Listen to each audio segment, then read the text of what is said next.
दोस्तों नमस्कार। मैं हूं संजीत कुमार और आप देख रहे हैं बिहार टीचर पॉइंट। दोस्तों आज बात करेंगे कुछ शिक्षकों के कमेंट के ऊपर में कि अगर हम नियोजित शिक्षक ही रहें तो हमें क्या कुछ मिलेगा, हम सक्षमता परीक्षा दें या नहीं दें। जैसा कि आप सबों को पता है कि सक्षमता परीक्षा का डेट जो है वो निकल गया है ना। 5-7 तारीख के आसपास सक्षमता परीक्षा है। तो अगर आप ये सोचते हैं कि सक्षमता परीक्षा दें तो आप देने के लिए आप स्वतंत्र हैं, आप दे करके जा सकते हैं सक्षमता परीक्षा और विशिष्ट शिक्षक आप बन सकते हैं।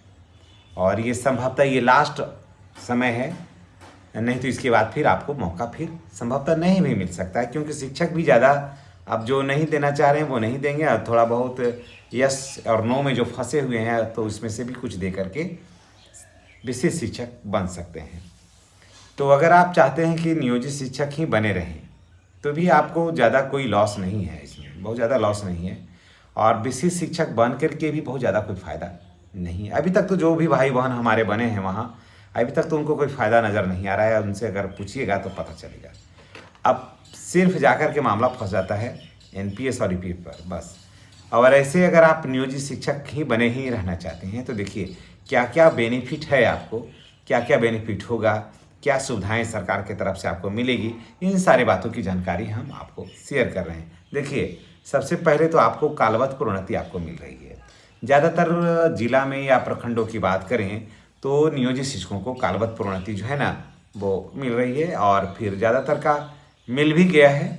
भले ही अभी उस पर इंक्रीजमेंट नहीं लगा है क्योंकि अभी तो पेमेंट ही नहीं हुआ तो इंक्रीजमेंट क्या लगेगा, लेकिन काम लगभग हो ही गया है। कुछ जिलों में काम बाकी है तो मैं वहाँ के शिक्षकों से मैं यही कहूँगा कि आप थोड़ा सा इसमें लग करके आप करवा लीजिए। तो नियोजित शिक्षकों को देखिए कालवत प्रोन्नति मिल रही है। कालवत प्रोन्नति की जब चर्चा हुई तो वहाँ पर एक बात की भी चर्चा होनी अति आवश्यक है कि लोगों ने कहा कि ग्रेड स्नातक ग्रेड में प्रोन्नति लें कि कालवत प्रोन्नति लें। देखिए कालवत प्रोन्नति पहले ले लीजिए, बाद में फिर स्नातक ग्रेड में प्रोन्नति ले लीजिएगा, है ना। 2 इंक्रीजमेंट ऑलरेडी आपको मिल जाएगा। तो कालवत प्रोन्नति के बाद बहुत सारे लोग हैं जो स्नातक ग्रेड में प्रोन्नति लिए हैं, तो कालवत प्रोन्नति ले लीजिए और उसके बाद स्नातक ग्रेड में भी प्रोन्नति आपकी हो जाएगी। तो आपको कोई टेंशन नहीं है।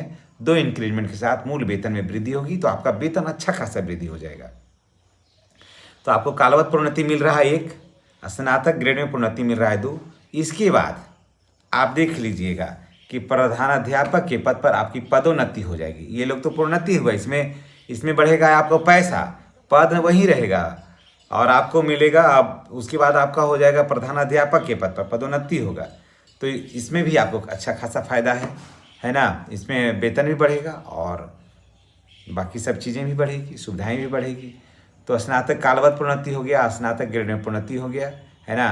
प्रधानाध्यापक के पद पर पदोन्नति हो जाएगा। अब बात करते हैं वरीयता के मामले में, तो वरीयता भी आपका बरकरार है क्योंकि आप सबसे ज़्यादा सीनियरिटी के मामले में भी आपको कोर्ट ने भी कहा, सरकार भी इस पर ऑलरेडी लेटर निकाल चुकी है।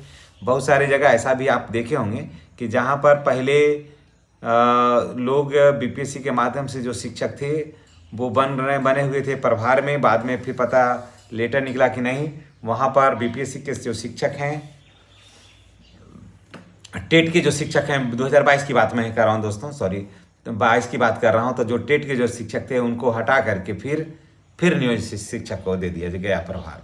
तो वरीयता के मामले में भी आप किसी से पीछे भी नहीं है।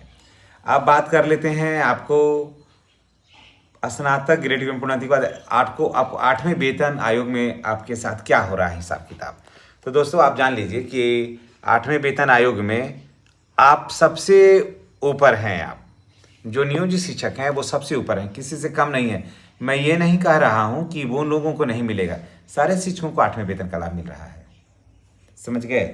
TRE 1, TRE 2, TRE 3 तक के और विशिष्ट शिक्षक या प्रधान शिक्षक सबको मिल रहा है 8वें वेतन का लाभ, ना का कोई सवाल नहीं है। उस लोग में भी पे स्ट्रक्चर में थोड़ा बहुत सुधार होगा लेकिन मिल रहा है। लेकिन सबसे ज़्यादा फायदा अगर किसी को मिल रहा है तो हो रहा है वो किनको, नियोजित शिक्षकों को। वो उनको ऑलरेडी पे स्ट्रक्चर भी ऑलरेडी कोई संशोधन की जरूरत नहीं है, सब कुछ कंटिन्यू चल रहा है।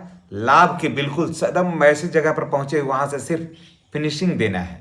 तो नियोजित शिक्षकों को इस सब मामले में भी सभी से ऊपर ही है। तो नियोजित शिक्षक हैं, अगर आपका मूल वेतन, मैं बता दे रहा हूँ कि अगर आपका मूल वेतन 32,000 रुपया के आसपास है, तो आपका 90,000 रुपया आपका हो जा रहा है 8वें वेतन आयोग में आपका पेमेंट। समझ गए? एकदम ये बातें बिल्कुल एकदम सत्य है। और इसमें ये भी मैं बता दे रहा हूँ कि 2.83 समझ गए फिटमेंट फैक्टर लागू हो रहा है। ये बात को एकदम आप मान लीजिए। भले अब बैठकें हो रही है, सरकार सिर्फ दिखाने के लिए कि इस दौर में बैठक यहाँ हुआ, ये इस दौर में है। अभी देखिए लखनऊ में 20-22 जून को बैठक होने वाला है, तो वो सब अब सिर्फ ऐसे ही माने लेने के लिए कि चलो वहाँ भी चल के ले लेते हैं, होटल में लोग रहेंगे और अपना बैठक कराएंगे और राय सलाह करेंगे अगल बगल। लेकिन आप जान लीजिए कि फिटमेंट फैक्टर तय हो गया है, 3.83 होल है, इसमें कोई नहीं है।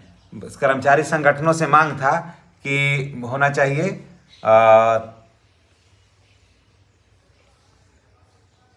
2.83 अभी होना है। कर्मचारी संगठनों का कहना था कि 3.83 होना चाहिए, 3.83 होना चाहिए, और कुछ का कहना था कि 4.33 होना चाहिए।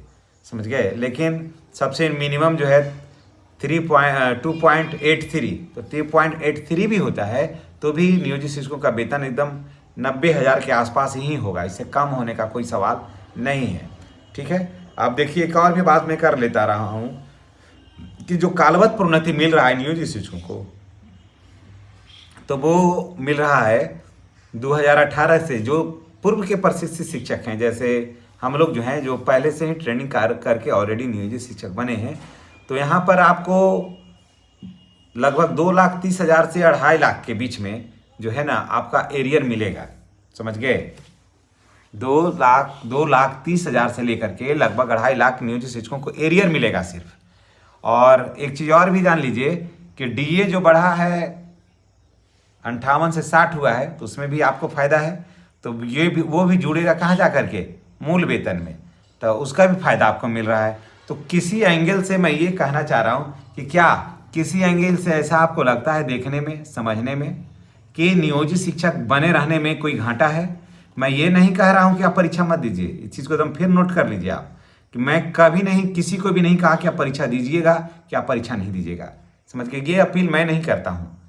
अगर आपका इच्छा है कि परीक्षा दें तो 6-7 तारीख को संभवतः परीक्षा है, तो आप दे दीजिए, दे सकते हैं, आप दे करके स्वतंत्र होइए। समझ गए? और जो मन में दुखी लगल है, आप दे करके राजकर्मी बन जाइए, लेकिन सुविधाएं यही होगा। समझ गए? इसमें एक आगो लाइन कट तो कट जाएगा, उसमें बढ़ेगा उसमें कुछ भी नहीं।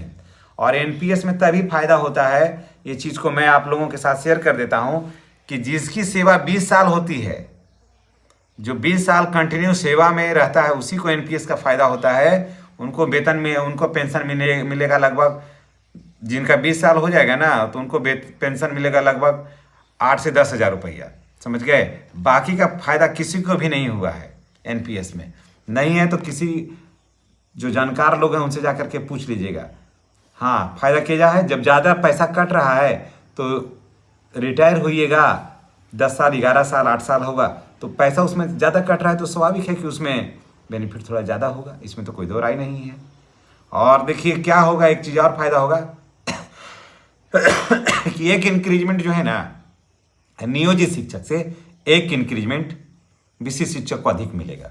ये भी बात सत्य है, एक इंक्रीजमेंट अधिक मिलेगा। और यही सिर्फ अंतर होता है। लेकिन बाकी जो चीज़ें हैं, जैसे कालवत प्रोन्नति है, स्नातक ग्रेड में प्रोन्नति है, प्रधानाध्यापक के पद पर पदोन्नति है, वरीयता है, 8वें वेतन का लाभ है, डीए है 60%, ये सारी सुविधाएं आपको मिलती रही है और आगे भी मिलती रहेगी। तो चलिए, जब तक नियोजित शिक्षक है तभी तक पीछे सारे शिक्षकों का कल्याण होगा।